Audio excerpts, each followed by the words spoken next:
Hi guys, आपका स्वागत है इस प्यारे से यूट्यूब चैनल इंग्लिश रिबनी में।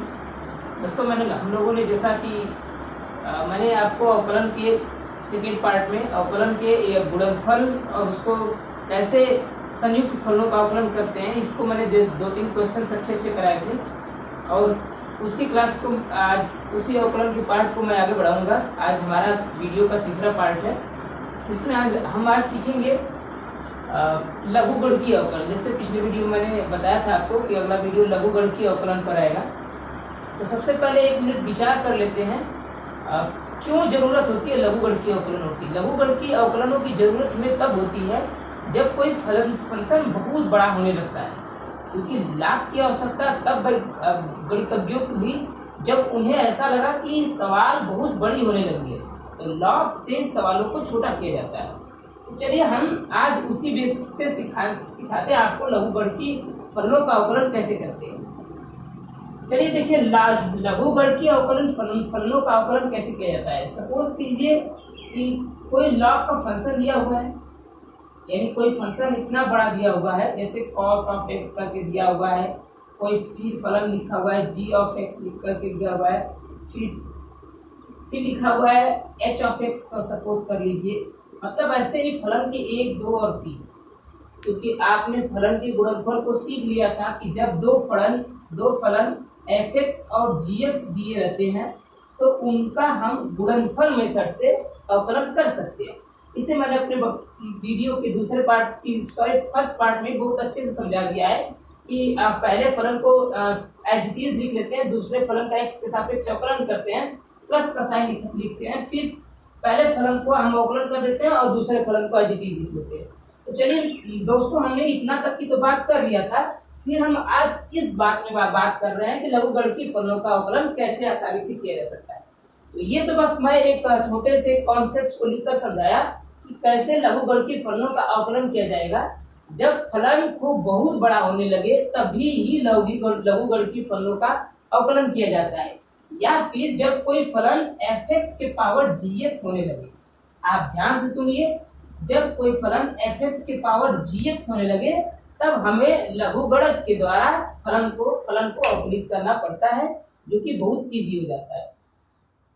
तो मुझे उम्मीद है कि आप लघुगणकीय फलन को, मेरे इस कॉन्सेप्ट को समझ गए होंगे कि जब एक फलन के दूसरे फलन के पावर आने लगे, या फिर फलन 2 या 3 फलनों के लगातार बड़ी सी गुणनफल को दिखाने लगे, तब हमें लॉग लगा करके फलन को अवकलित करना पड़ता है।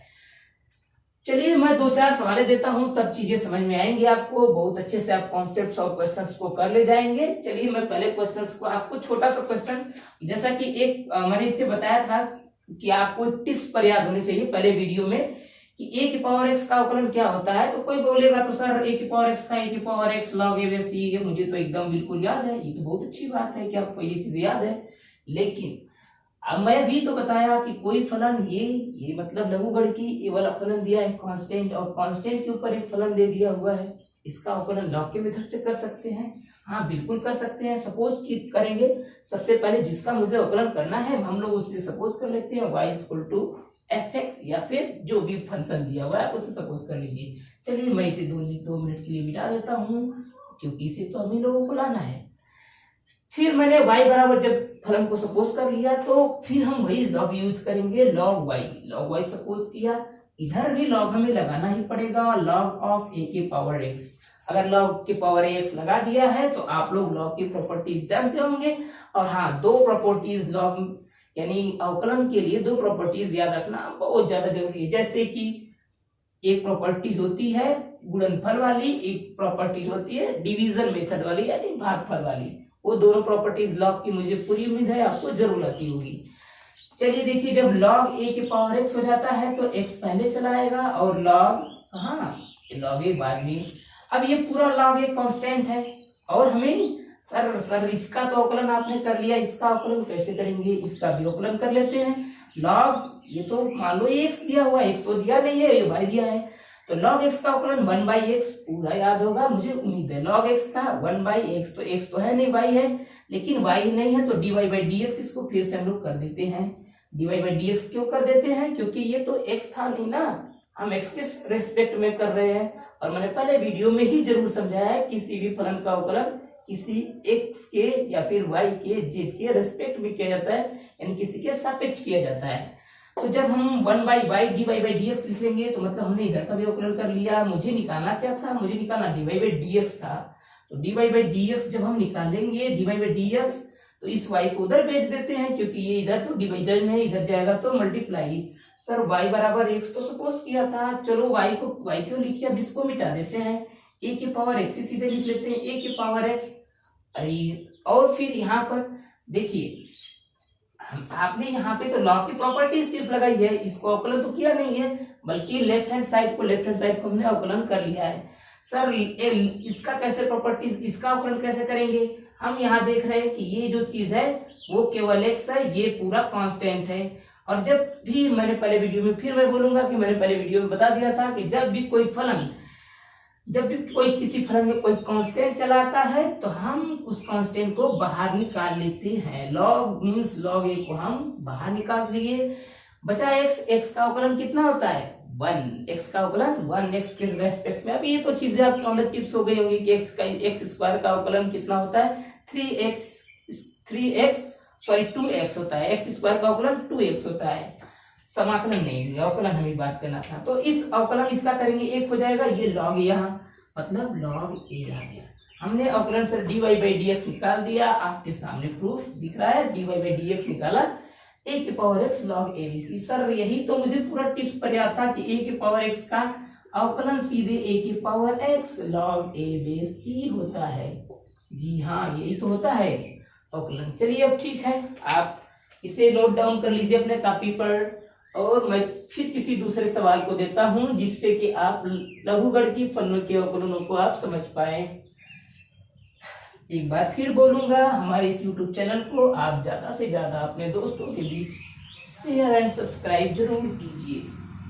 चलिए एक फलन लेता हूं सीधे यहां से,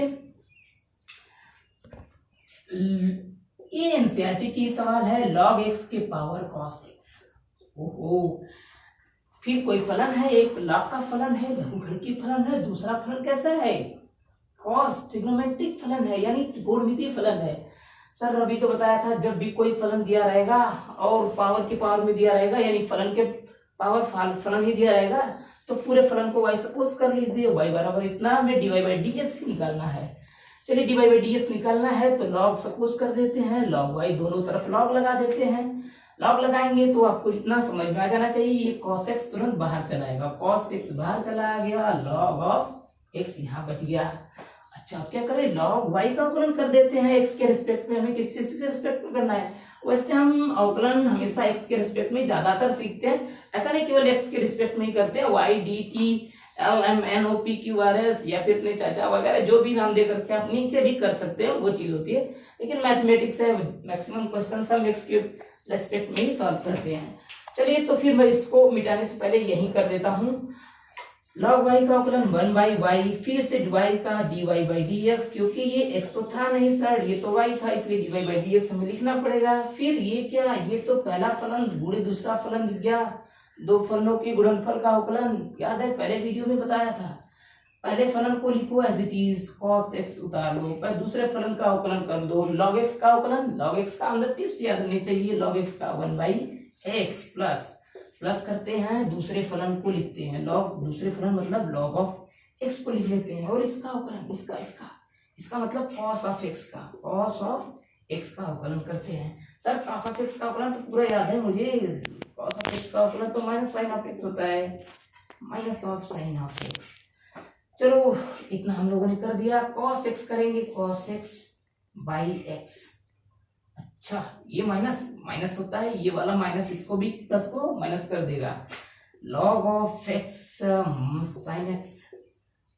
फिर क्या करना है सर, dy/dx निकालना ही तो था, बस इतना ही हम लोगों को dy/dx निकालना था, y को उधर फिर भेज देते हैं, y बराबर माना कितना था, y बराबर log of x की पावर cos x, तो हमें इतना लिखना पड़ेगा, log of के पावर log x के पावर cos of x, और क्या, और ये अंदर वाला cos of x upon x minus log of x sin x। हो गया अवकलन। मुझे पूरी उम्मीद है आप इस पूरे अवकलन को समझ गए होंगे। चलिए, तो मैं लघुगणकीय फलन को आपको समझा दिया कि जब कोई फलन बहुत बड़े गुणनफल में दिया रहे। चलिए, बहुत बड़े गुणनफल वाले पर भी एक क्वेश्चन सॉल्व भी कर लेते हैं, लगे हाथ जल्दी जल्दी, क्योंकि बहुत बड़े वाले फलन को सॉल्व नहीं करेंगे तो फिर कैसे मजा आएगा कि लघुगणकीय फलन इसमें भी लगता है। चलिए, फिर मैं एक इसी का सवाल लूंगा, एनसीईआरटी का। ये पहला सवाल है, cos of x cos of 2x cos of 3x। Sir, एक मेथड तो ये भी हो सकता है ना कि पहले को क्या करें, ये दोनों को एक सपोज कर ले, एक फलन हो गया, और इनको दूसरा फलन सपोज करें। जब आप ऐसे करेंगे तो बहुत लंबा जाने लगेगा, और जब बहुत लंबा जाने लगेगा तो फिर सॉल्व करना आसान बहुत कठिन होगा। तो ऐसा करते हैं कि लॉग ही ले लेते हैं, इसमें लॉग लेकर के देखते हैं सॉल्व करने, क्योंकि लॉग ही पढ़ भी रहे हैं। सपोज कर लीजिए वो y हो गया, पूरा ये y हो गया, दोनों तरफ लॉग लगा दिए, लॉग y। अच्छा, लॉग लगाया, इस पे भी चलो लॉग लिख ही देते हैं, एक बार चीज उतार देते हैं, cos of 2x cos of 3x। अब क्या करना है, ये चीज, ये तो पूरा गुणनफल में दिख रही, लॉग है आगे, लॉग लगा हुआ, तो लॉग की प्रॉपर्टीज भी मुझे याद है। लॉग की प्रॉपर्टीज क्या होती है सर? लॉग की प्रॉपर्टीज होती है कि जब कई फलन गुणनफल में हो तो उनको हम अलग अलग लॉग के जोड़ में लिख देते हैं। Log of cos x plus log of cos 2x, और क्या कर दे, log of plus log of cos 3x, log of cos 3x, और ये लॉग y। अब चलते हैं, अब अवकलन करते हैं, x के रेस्पेक्ट में करना है, x के रेस्पेक्ट में, याद रहे x के रेस्पेक्ट में। चलिए, log y का करते हैं 1/y dy/dx, फिर सपोज कर लेते हैं, थोड़ा तेज हाथ। log x का, सर log x का तो मुझे पता है, log x का 1/x होता है, तो 1/cos x तो मैं तुरंत कर लूंगा सर, लेकिन ये x तो है ना, ये x नहीं है, मैंने संयुक्त, ये सबसे इंपॉर्टेंट है। अगर आपको अवकलन सीखना है तो संयुक्त फलनों का अवकलन कैसे करते हैं। संयुक्त मतलब एक फलन में दूसरा फलन जुड़ा रहेगा, चिपका रहेगा, एकदम एक दूसरे से चिपका रहेगा। चलो, तो cos ऑफ x का अवकलन, ये log x तो दिया नहीं है, log ऑफ cos x दिया हुआ है, तो cos x का एक बार अवकलन हमें फिर से करना पड़ता है ना ऊपर मल्टीप्लाई में। वैसे cos x का अवकलन होता कितना है, माइनस कोसाइन ऑफ x। ये तो चीज बिल्कुल ऑन द टिप्स होनी चाहिए। फिर क्या करते हैं सर, फिर इसको करते हैं, log ऑफ cos 2x दिया है, 1 log x का 1/x होता है, तो 1/cos ऑफ 2x हो जाएगा। और ये log ऑफ x तो नहीं, फिर मैं बार बार रिपीट कर रहा, तो इसका cos ऑफ 2x का माइनस ऑफ sin 2x।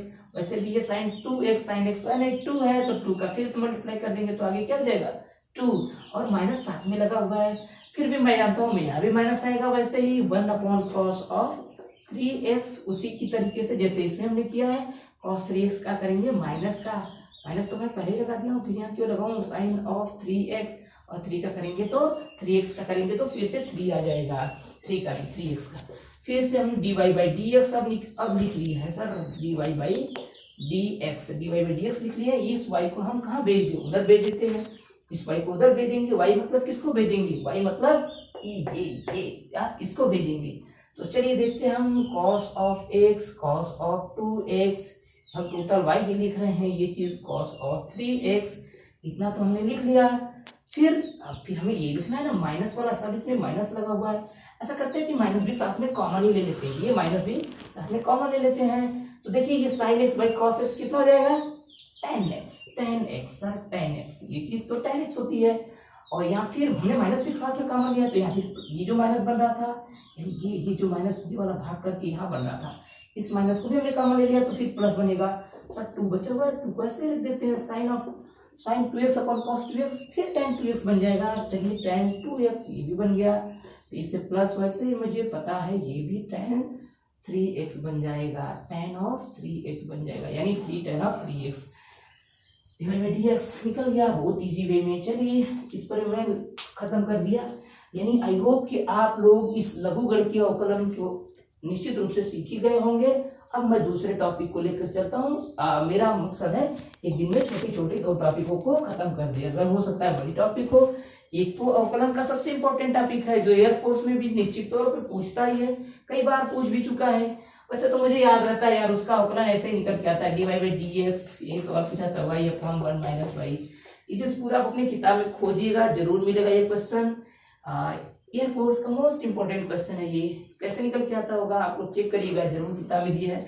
इस ऐसे वाले अवकलनों को मैं अगले पार्ट की वीडियो में जरूर लाऊंगा, क्योंकि वो पार्ट थोड़ा सा बड़ा है और वो परीक्षा में आता है तो उस पर 3-4 क्वेश्चंस बनते हैं। चलिए ठीक है, तो मैं थोड़ा आपको प्राचलिक फलनों का अवकलन सिखा देता हूँ यहाँ पर। अब हमारा नेक्स्ट टॉपिक है प्राचलिक फलनों का अवकलन। प्राचलिक फलनों का अवकलन।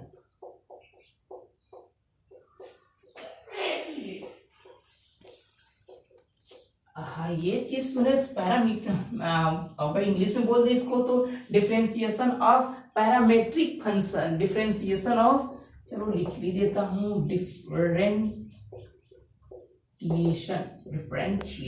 ऑफ पैरामेट्रिक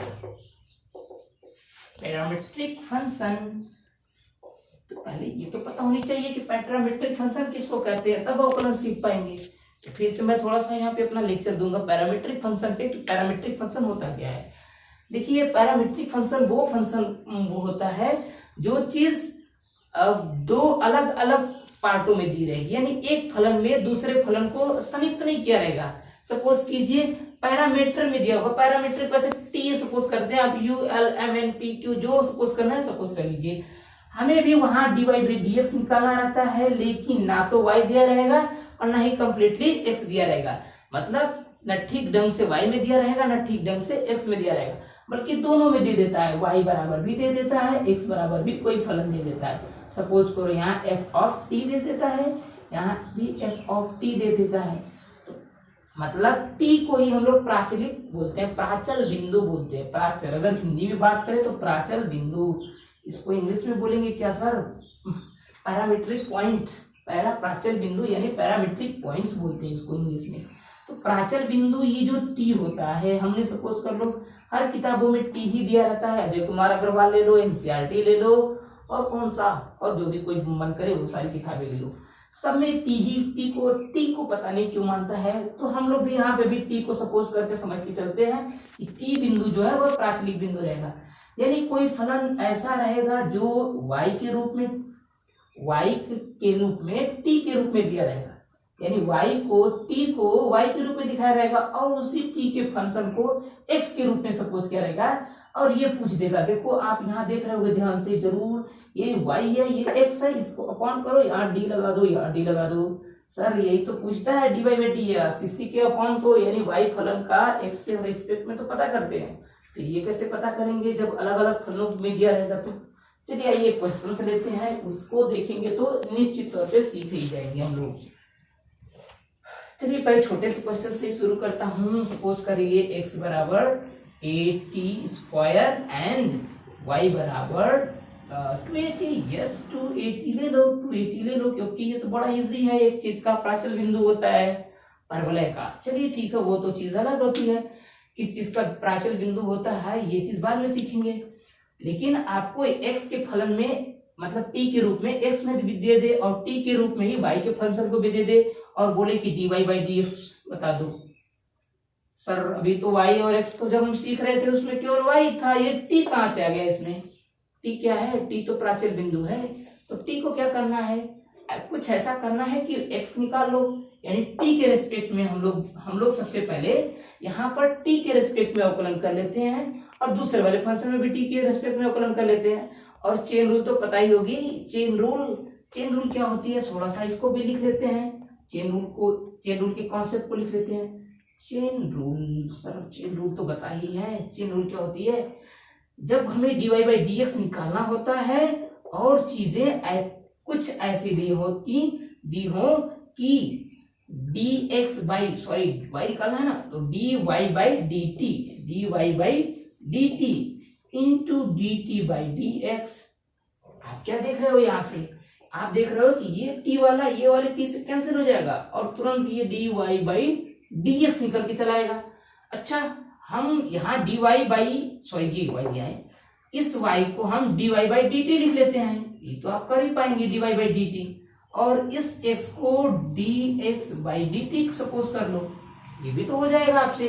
तो सर dy/dt निकाल लिया, dx/dt निकाल लिया, तो सर ये dy/dx कैसे आएगा? इन दोनों फलनों से dy/dx कैसे आएगा? देखो चलो dy/dx, dy/dt ये तो चीज है ही, लेकिन dt/dx dx निकालना होता है, चेन रूल है, dt बाई dx निकालना होता है। तो सर यहाँ तो dx बाई dt निकलवाए हैं, तो क्या फर्क पड़ता है, उल्टा कर दो, इस चीज को ऊपर भेज दोगे, यानी जिस चीज को आप अवकलन किए हो, यानी जिस चीज का आप अवकलन निकाल चुके उसे 1 मिला देंगे तो dt बाई dx निकल जाएगा आराम से।